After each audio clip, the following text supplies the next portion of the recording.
Okay, we are on the last chapter of Shaar Bitachon here in Chavos Havavos. It's page 266 in the Art Scroll edition.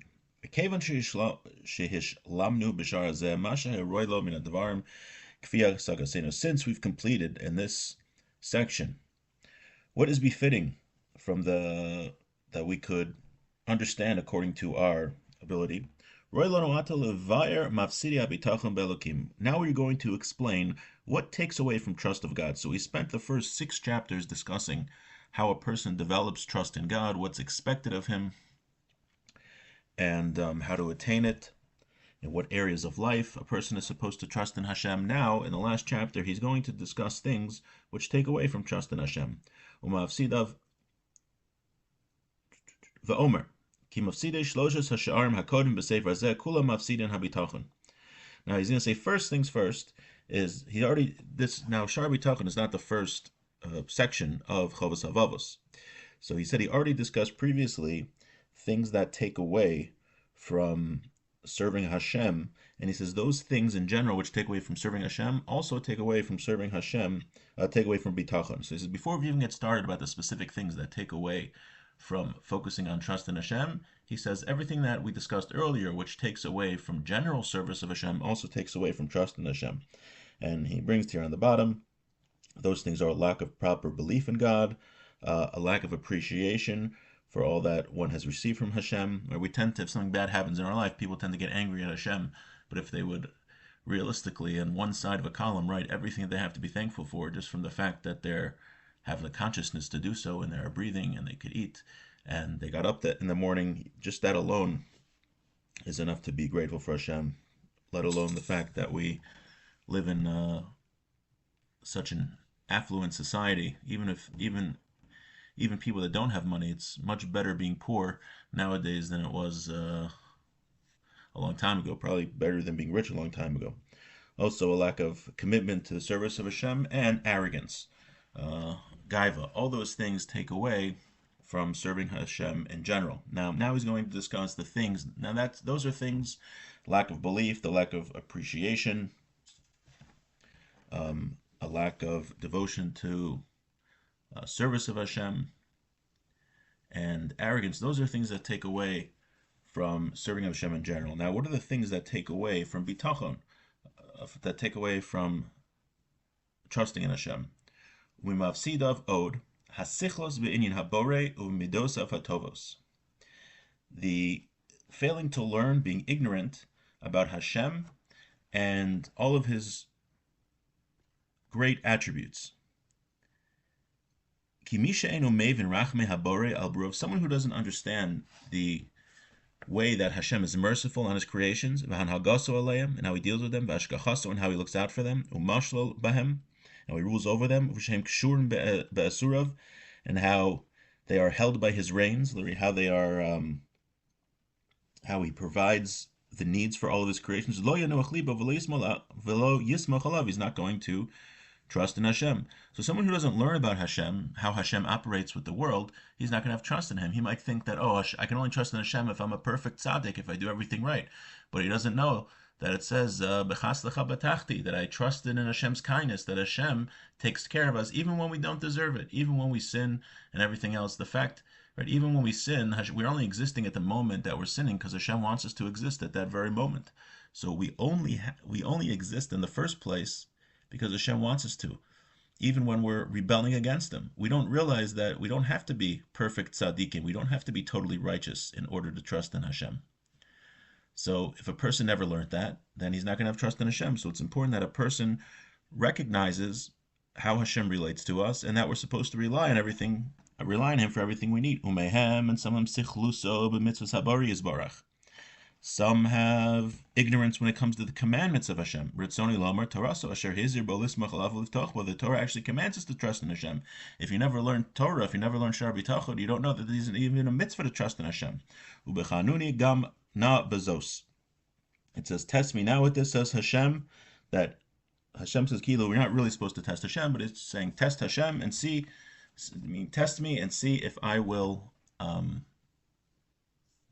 fulfill your needs, which obviously He will. He will. V'amar, it says, Bitchu v'Hashem adayad.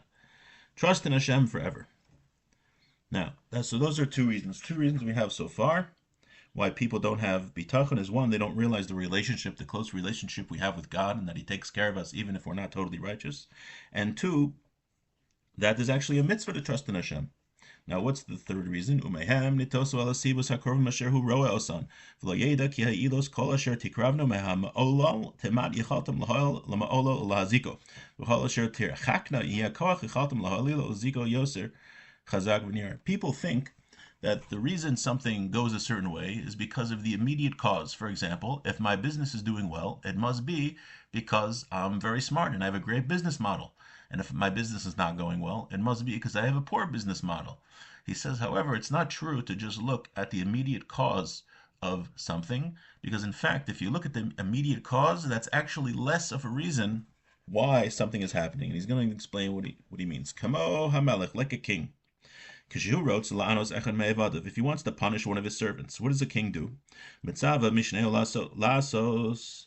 He commands his helper, his viceroy, to do it, to punish the servant. Vasar v'amishna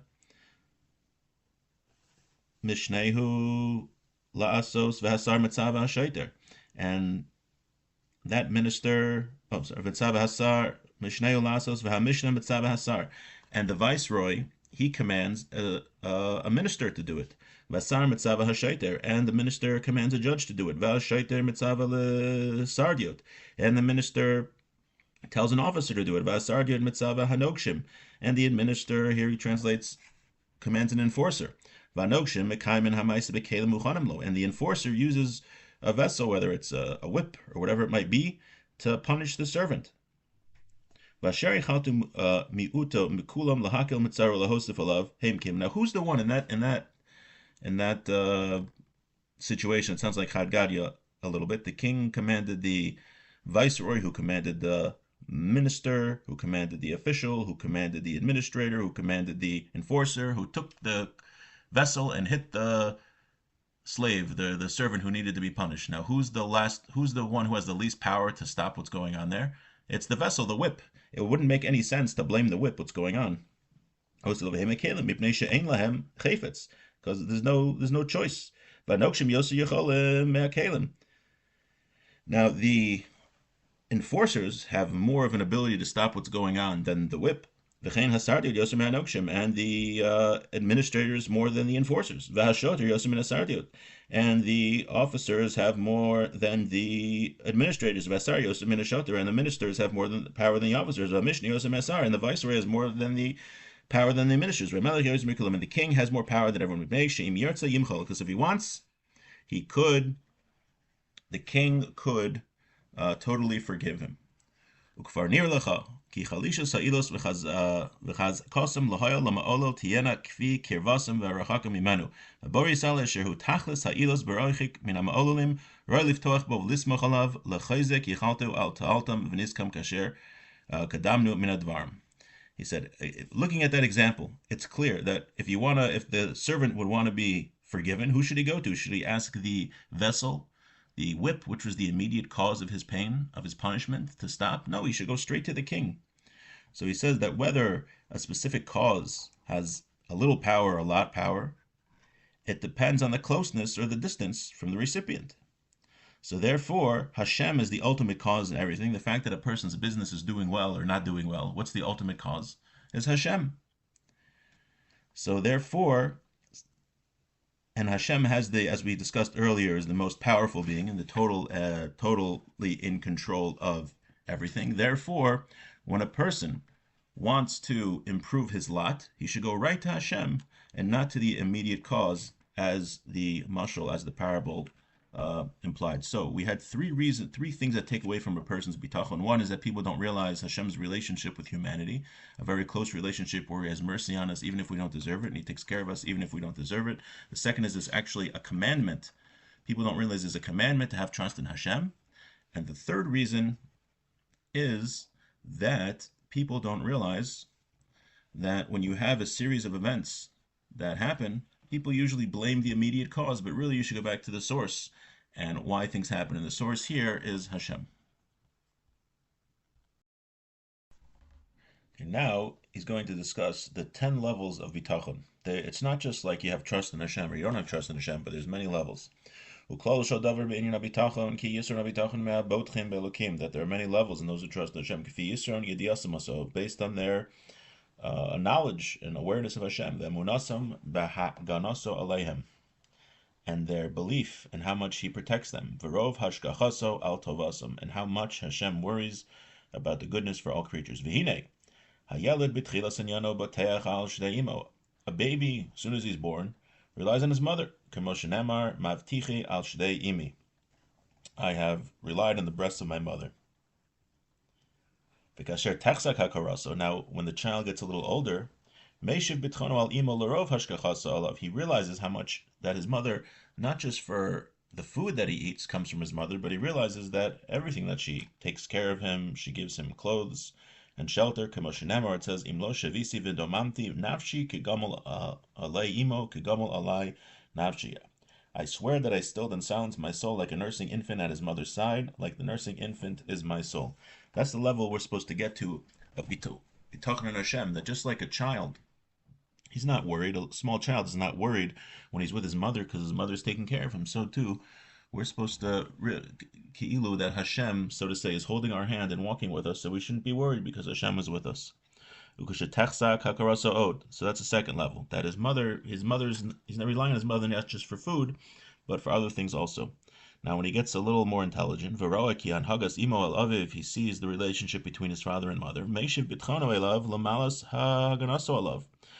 He realizes that really his mother's taking care of him, but his father's going out to work every day and making money and providing for both of them. So really, he's trusting now in his father. Now, when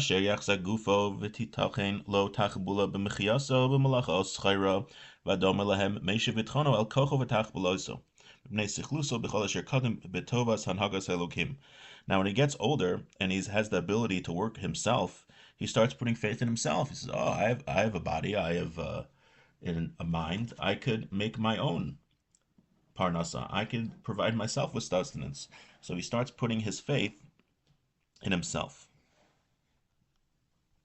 And now he's totally ignorant of the fact that the whole time Hashem's been providing for him. There's a story told about one of the pious people. He had a neighbor who was a very expert scribe. And he supported himself through writing. The chassid said to his neighbor, "How are you doing?" He says, "As long as my hand is fine, I'm doing well." Hayom hahu nigda yodo. In that evening, his hand got detached from his body. If he could not write for the rest of his days. And that was the punishment that he relied on his hand. Apparently, he said it in a very brazen way. But Chovos Havav said in the introduction to Shaar Bitachon that whatever we put our faith in, that is what Hashem will let happen. If we put our faith in our boss, then whatever our boss can do, that's where we will be successful or not. If we put our faith in our own abilities, our own intelligence, Hashem will put us in the hands of our own abilities. But if we put our faith in Hashem, then Hashem will take care of us. So this person, he put his faith in his hand, and his hand wasn't there to help him when he needed it. And it sounds like they make a point here on the bottom that he got punished so severely because it was done in a very brazen fashion. Now, the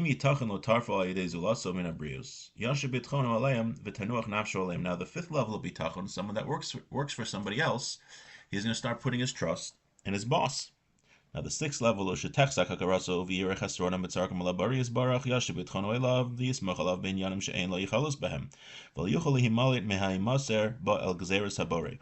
sixth level, this is where a person starts realizing that there are certain things that no human being can control. And that's when he starts relying on Hashem.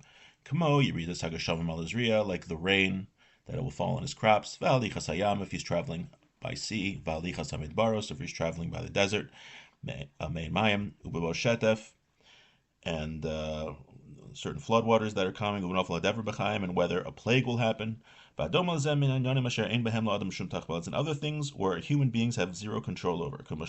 As it says, and the 7th level of bitachon, someone that works for somebody else, he's going to start putting his faith in his hand, and his hand wasn't there to help him when he needed it. And it sounds like they make a point here on the bottom that he got punished so severely because it was done in a very brazen fashion. Apparently he said it in a very brazen way. But Chovos Havav said in the introduction to Shaar Bitachon that whatever we put our faith in, that is what Hashem will let happen. If we put our faith in our boss, then whatever our boss can do, that's where we will be successful or not. If we put our faith in our own abilities, our own intelligence, Hashem will put us in the hands of our own abilities. But if we put our faith in Hashem, then Hashem will take care of us. So this person, he put his faith in his hand, and his hand wasn't there to help him when he needed it. And it sounds like they make a point here on the bottom that he got punished so severely because it was done in a very brazen fashion. that they turn their backs, not their faces, but in their time of distress, they will say, Arise, Hashem, and save us. There's a certain level of trust in Hashem where a person thinks that anything that's in his power to do, he's in charge. I'm going to build my house. So I could do that. So I build my house. But something, whether it's going to be nice weather or not, that's something I can't control. In fact, I think people even think they can control the weather because when they predict it, it gives them some like false sense that like, oh, there's going to be 11 inches of snow today. Oh, it was 11 inches. We knew it was going to happen. So we're sort of in control.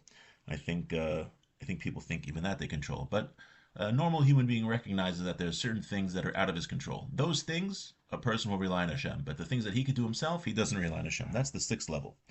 Now the seventh level. This is where a person starts recognizing, even though he sort of can affect certain outcomes, that making a living, even though he is involved there, he puts his efforts into it. But even here, he trusts in Hashem. For example, that he has an option, let's say, of making a living through dangerous means, or something that's going to really be hard on his body. So this fellow has a choice. Am I going to work in a dangerous profession where perhaps I can make more money? Or no, I have a choice. I could work in an easier profession that's not dangerous, and I'll trust in Hashem. So now we're at a higher level where a person says, even though I could really affect myself getting more money, I trust in Hashem. I'm not going to go to the dangerous profession. I'm going to do what's normal, and I'm not going to try to make extra money. And with that, I trust in Hashem. So here the person starts trusting in Hashem for things that even he is involved in. That's the seventh level. Now the eighth level. A person trusts in Hashem for everything. Whether it's easy or difficult. And when he's working, he says that I'm working, but I really trust that everything comes from Hashem.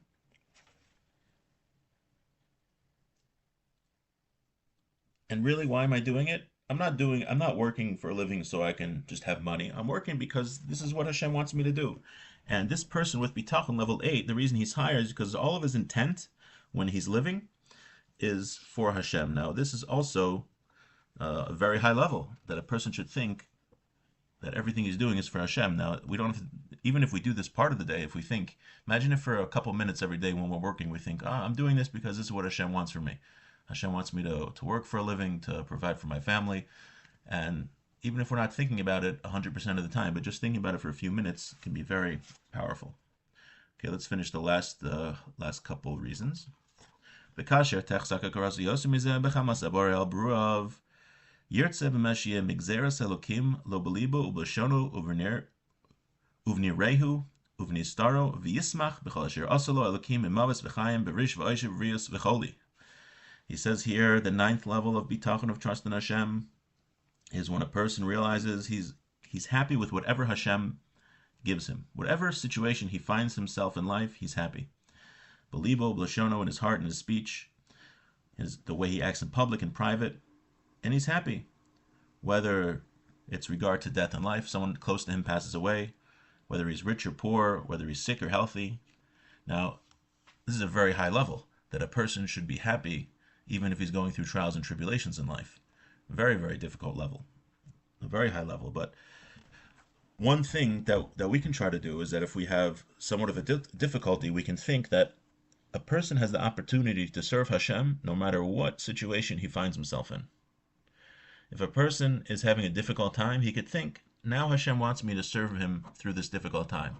It's not going to make it go away immediately. It's not going to make the pain go away.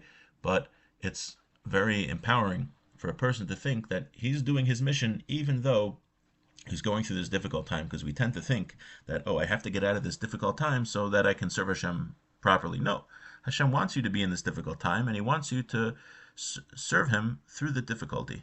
Now, again, just for a person to be on this level is very, very, very difficult. I know people that have very difficult lives, and they're the happiest people that you've ever seen. It's a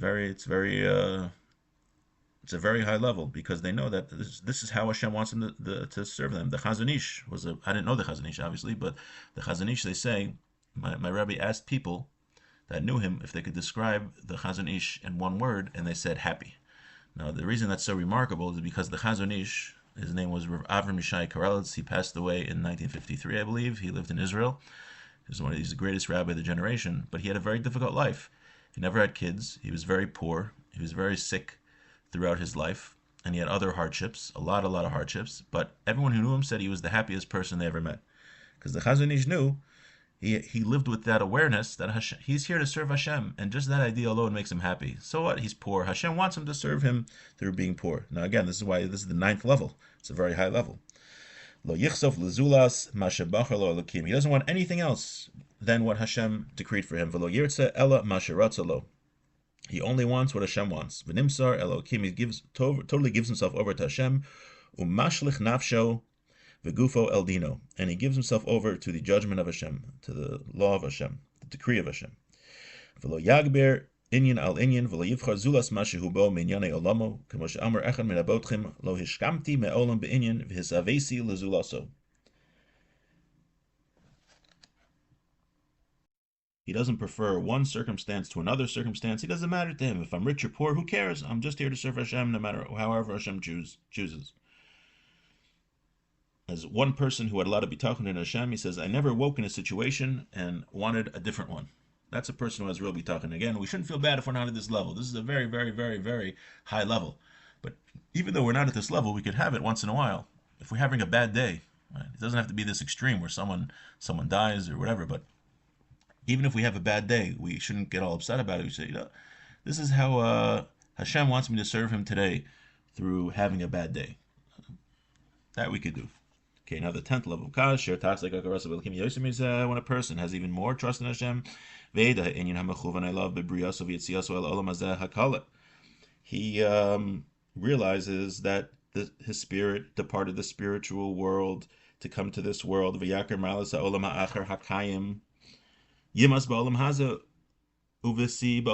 totally recognizes, this person on the highest level totally recognizes that he's not here for this world. He's here for the next world, and he's totally disgusted by what goes on in this world. He wants to be Olam Haba is where it's at. That's the main thing. The spiritual world is the main world. He gives his thoughts and his soul and his body all to Hashem. He'll delight in thinking about Hashem when he's by himself. And he'll feel it'll bother him when he's not thinking about Hashem. And if he's with a bunch of people, he only wants to do what Hashem wants. He does no such thing as peer pressure. His whole life is just to do what Hashem wants. He only wants to encounter Hashem. He's just busy with the happiness of his love for Hashem. He's